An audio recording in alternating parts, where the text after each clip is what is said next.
Thank you very much, Darshana, for that informative presentation. I think the film clip was the longest we had of all the presentations. Ladies and gentlemen, sharing of information on these subjects is quite important. Though there are no set templates which could be applied across in different countries, sharing of information on experiences is useful. To share with us their experience in rehabilitation and reintegration, we have with us Major General Ghulam Qamar from Pakistan Army. Major General Ghulam Qamar joined the Pakistan Army in 1982. Being an infantry officer, he has held a variety of command, instructional and staff appointments. He has also been an instructor at Pakistan Military Academy, Command and Staff College and National Defence University, Islamabad. He is a graduate of Command and Staff College, Pakistan, National Defence University of Pakistan and National Defence University of China. In his illustrious career, up to now, he has served on UN missions in Somalia, commanded an infantry battalion in border areas, commanded an infantry brigade in low-intensity conflict zone in Waziristan, in northwestern Pakistan, and at present is commanding an infantry division in the conflict zone of Swat Valley. Ladies and gentlemen, it is my privilege and honor to invite Major General Ghulam Qamar from Pakistan Army to share their experiences on reintegration and rehabilitation. Over to you, General.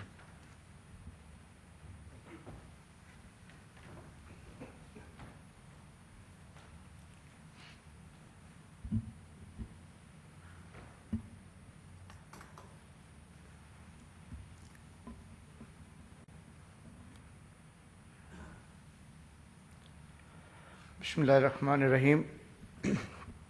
Honorable Member of the Sri Lankan Parliament, Professor Rajiv Vijayasinghe, Lieutenant General Jagat Jayasuriya, Commander of the Sri Lankan Army, distinguished delegates, ladies and gentlemen, it's my proud privilege, great honor to be here on this forum and introduce my country, Pakistan, to you.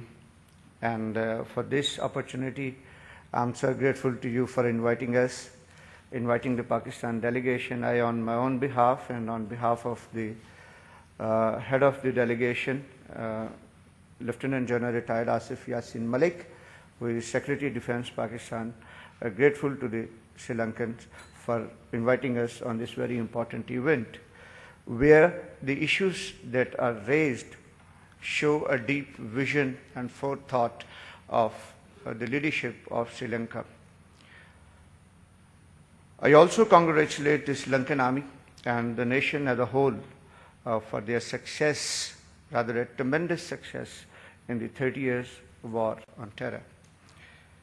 Ladies and gentlemen, nature has always shown us repeatedly how vulnerable we are to natural calamities and disasters in spite of all developments, no matter whether it is developing world or the developed world. Over the last decade, Pakistan has been affected by worst disasters. On one hand, Pakistan was struck by massive earthquake in 2005, which measured 7.6 on the Richter scale. On the other, it experienced involuntary internal displacements caused by military operations against terrorists and floods of 2010.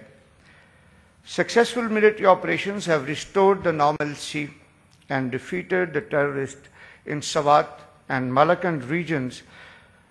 In most of the parts of FATA, and action against them in some other areas is still underway. For sustained peace and stability, systematic and concerted efforts are required for addressing the challenges and the causes that have made the society vulnerable to radicalization, violence, and exploitation. Therefore, it becomes imperative to launch the drive to de-indoctrinate and capture but reconcilable terrorists and reintegrate them into society as useful citizens. Combined together, all these challenges required national effort in rehabilitation, reconstruction, resettlement, reintegration, and reconciliation.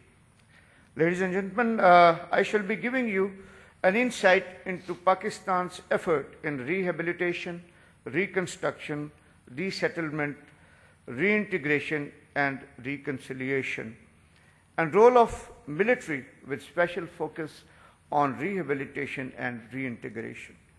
It is somehow important to underscore our perpetual efforts in this regard and linkages with campaign against the terrorism which is going on.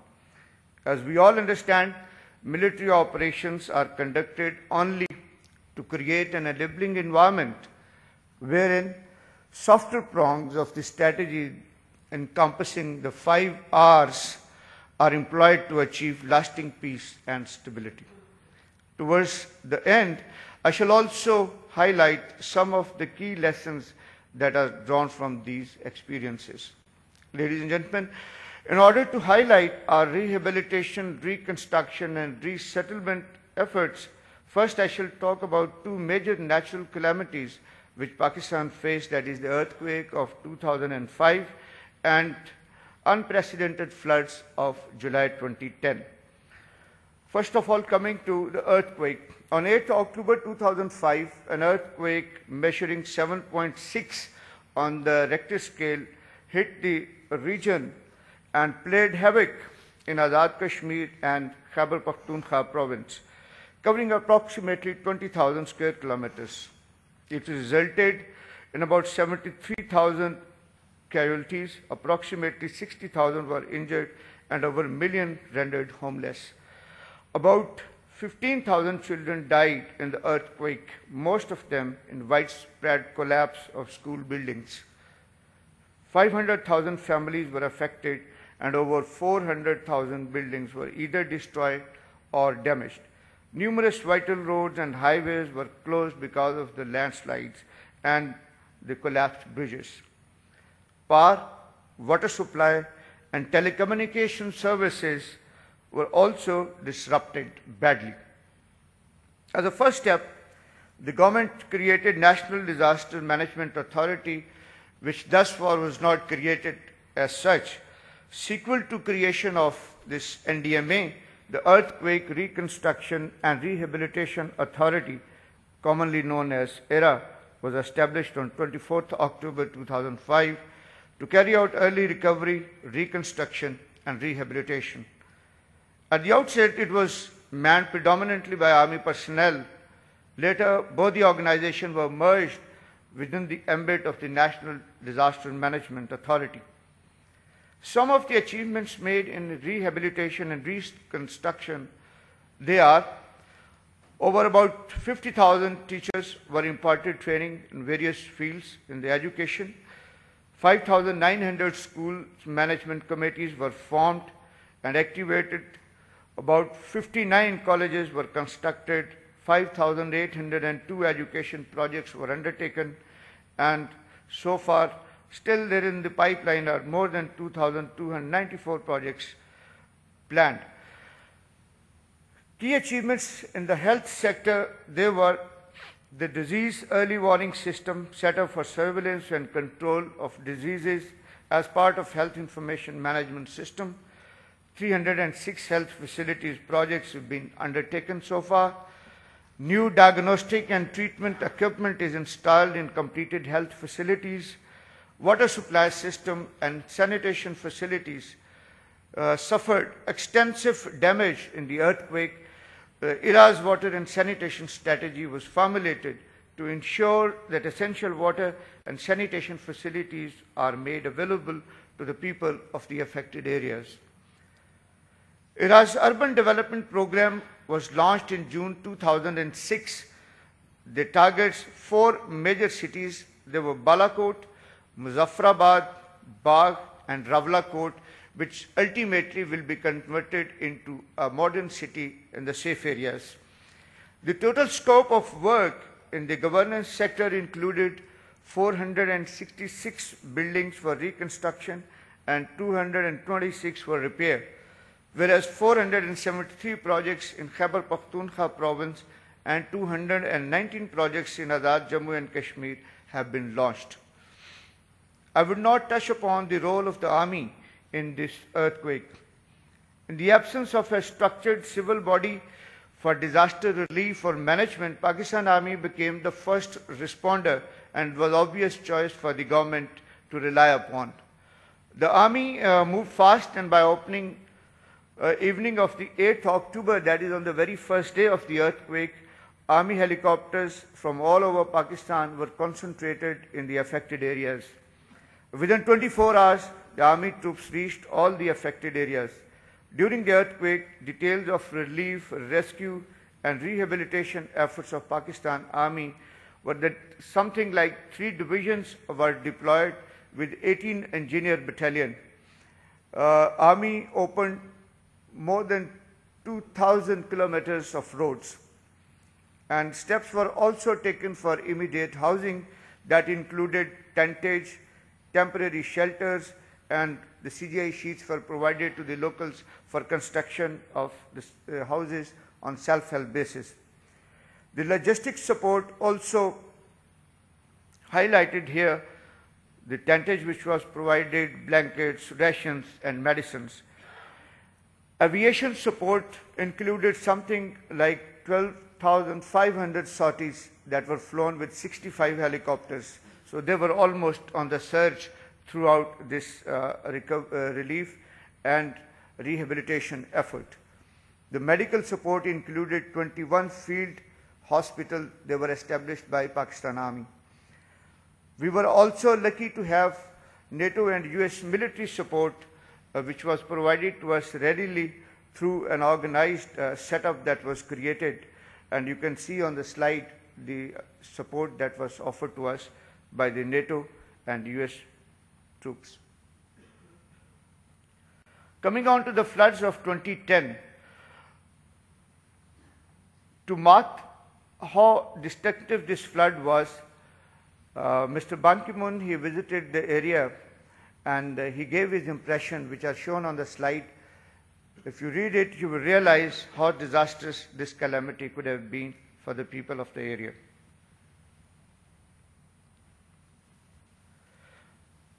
During 2010, the monsoon brought with it an abnormal cloudburst in Pakistan, and over 300 millimeter downpour was recorded in first 24 hours in Swat Valley,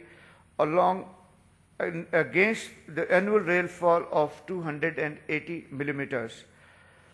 The rivers, gentlemen, I'll just highlight, the area of Swat is mountainous, and the river's capacity is restricted to the standard flows. So these are not the plains where the river could chalk out their own course. So that is what caused actually the havoc.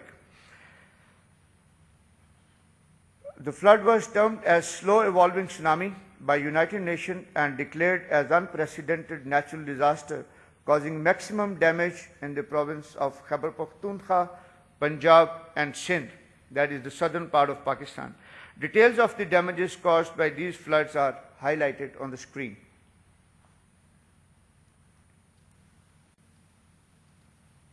You would realize massive damage was done to the property in all sphere. The National Disaster Management Authority, as coordinating authority, initiated immediate rescue operation with the help of armed forces, which was subsequently joined by other humanitarian agencies. During the rescue operation, more than 1.4 million people stranded in floods were rescued across the country. Total 88 helicopters, including 48 from foreign countries, 4